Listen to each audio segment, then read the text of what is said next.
Hi everyone, thanks for joining me today. My name is Chris and I am a realtor in Florida. This is my channel for selling homes in North Pinellas County, and more than selling homes, selling a lifestyle. So what I want to talk to you about today is all the pros and cons for living in North Pinellas County, all the things I love about it and things that I don't like about it so much. And I want to give you the information so that you have a chance to make a decision for yourself if this is the right place for you or not. I happen to love it, but not everyone does.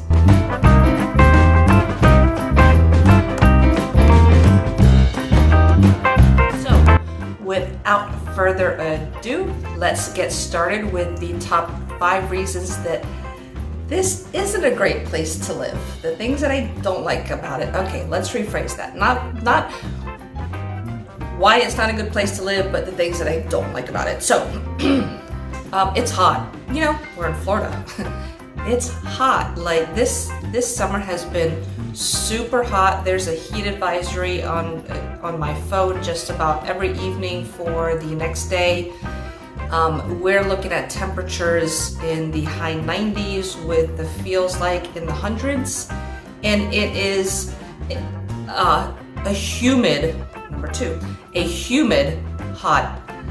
So it like saps the water out of you. You step outside, you start sweating immediately. It's a high humidity heat, so all of that is, you're not able to keep moisture and hydration in you. It's a much different heat than you get in places like Arizona and New Mexico and out in the Southwest. So that's number 1. It's hot. Number 2 is it's super humid. I mean, our humidity level is above 75 or 80% just about every day in the summer. That said, the heat and the humidity only really lasts for 2.5 months, July, August, maybe into September a little bit. We're at the end of August now, and I was just commenting with someone the other day that it already feels a little bit better. Like you walk out in the morning and it's not as hot. It's hot. It's 81 degrees at 7 o'clock in the morning, but there's a little bit of a breeze and it feels nice. It's not that oppressive step outside and go, oh my God, it's hot anymore. So that kind of a heat only really lasts in, for July, August, sometimes into September.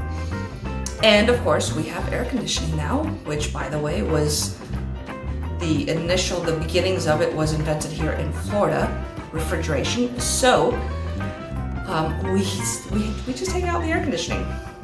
I would say we hang out in pools, but the pool water is like 95 degrees, and who wants to go hang out in a sauna? Anyways, number 3.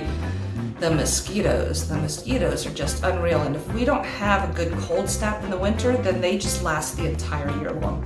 They will be a little bit less in the wintertime months, but as soon as the heat comes back, like we'll get a cold front and it feels good for a few days, and then it moves out and we get 90-degree weather again in the middle of January, and the mosquitoes come right back because they haven't had a chance to get killed off. Another downfall of living in this area, it gets crowded. Pinellas County is the most densely populated county in Florida.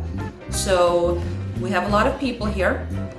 And one of the things is just that it's a small county with a densely populated county that has some of the best beaches in the world.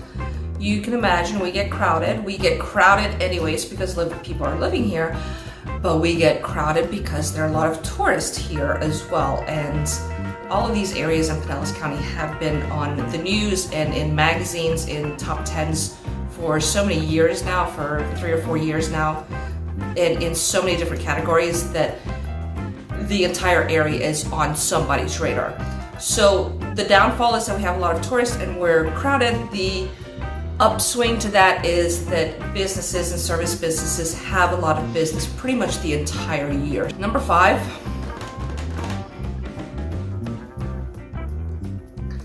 Number 5 reason of, I can only think of 4 reasons that for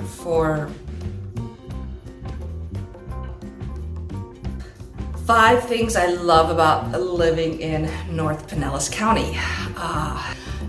number one is the nature stuff. So you're close to the water, and we have the Pinellas Trail that stretches to 39 miles from the north side of the county to the south side of the county.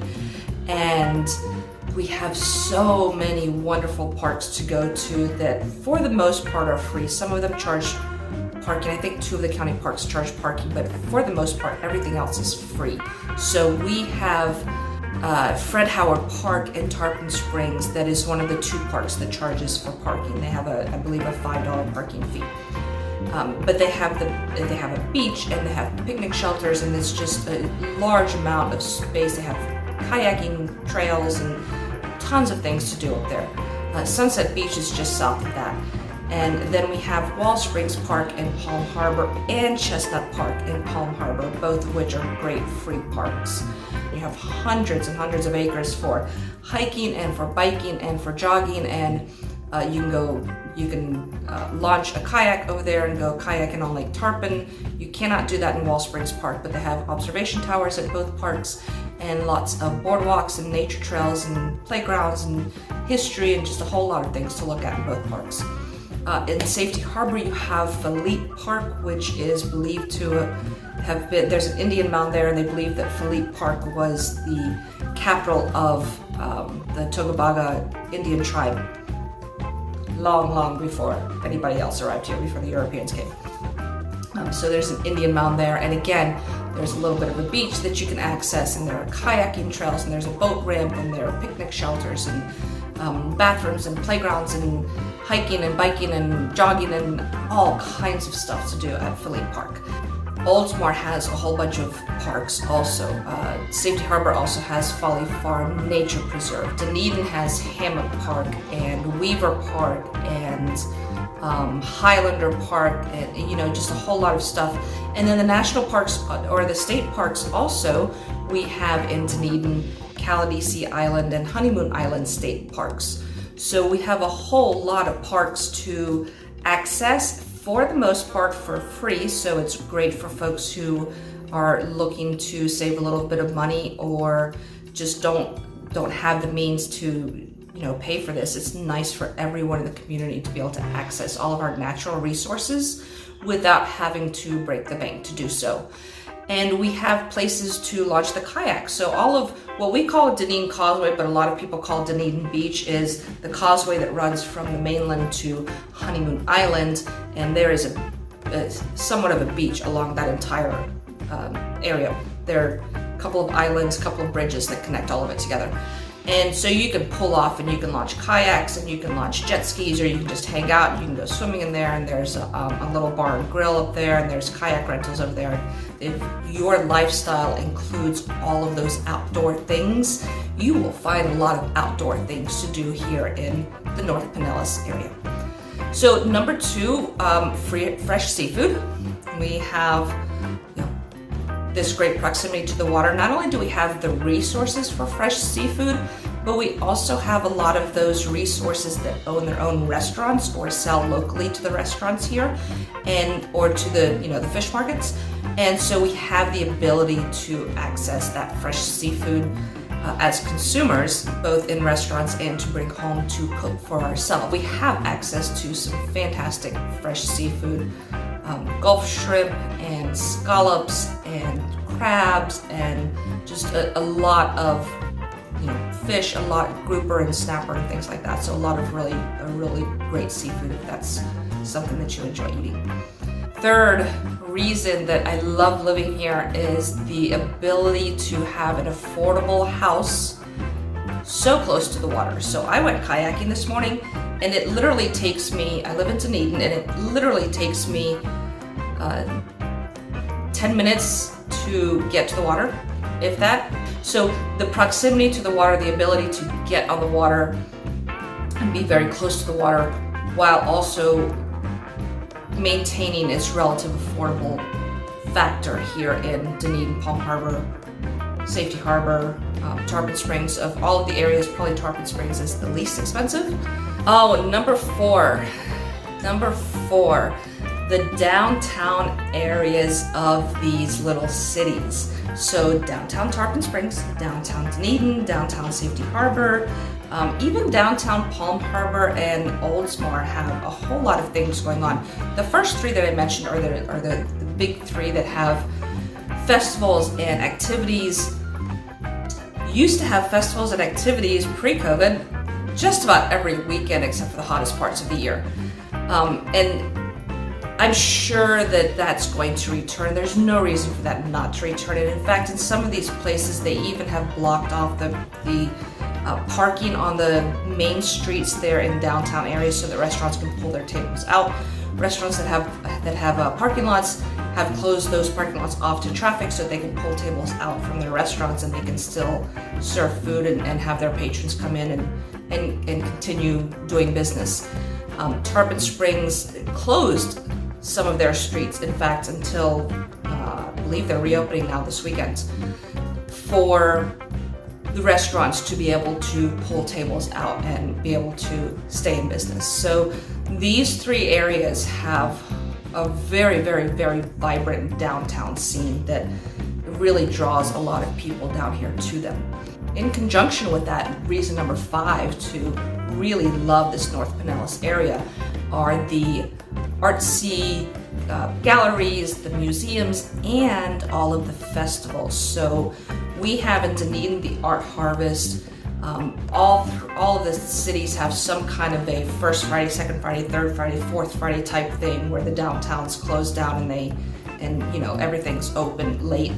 Tarpon Springs has a Night in the Islands. Again, they closed down Dodechanesi at the riverfront, and the restaurants pull their tables out, and there's dancing, there's singing, there's music, and people eat right there in the middle of the street. It's just a big Greek party. Safety Harbor has the Beer and Burger Throwdown. Dunedin has several craft and art festivals throughout the year, as well as the Mardi Gras Parade, which is the second largest Mardi Gras celebration in the United States behind New Orleans. And they have a big St. Patrick's Day party.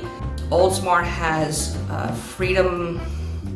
Oldsmar Freedom Days, I forget the name of the festival. So all of these little towns have big festivals throughout the year that draw a lot of people to their downtown areas, that celebrate different things about their towns and their town's history. And they're just really fun ways to be down in these towns and see their shops and try out their restaurants and just kind of hang out with the family or the friends and do stuff. So that's another great reason to live here in the North Pinellas County area. So there you have it, my pros and cons for living in North Pinellas County. I would love to hear in the comments what it is that you guys love about it if you live here, or what you look forward to if you're moving to the area. Let me know. Thanks so much for watching. I appreciate it. If you enjoyed this and you'd like to see more, I know the channel's getting started, but we'll be doing weekly videos, and if you'd love to see more or want to know more about the real estate market, I'll do market updates as well. Just hit the bell, subscribe, notification, all of that good stuff, and keep tabs on what we're doing here in the North Pinellas area of Florida. Thank you so much. Have a great day. I appreciate you guys being here and hanging out with me for a few minutes.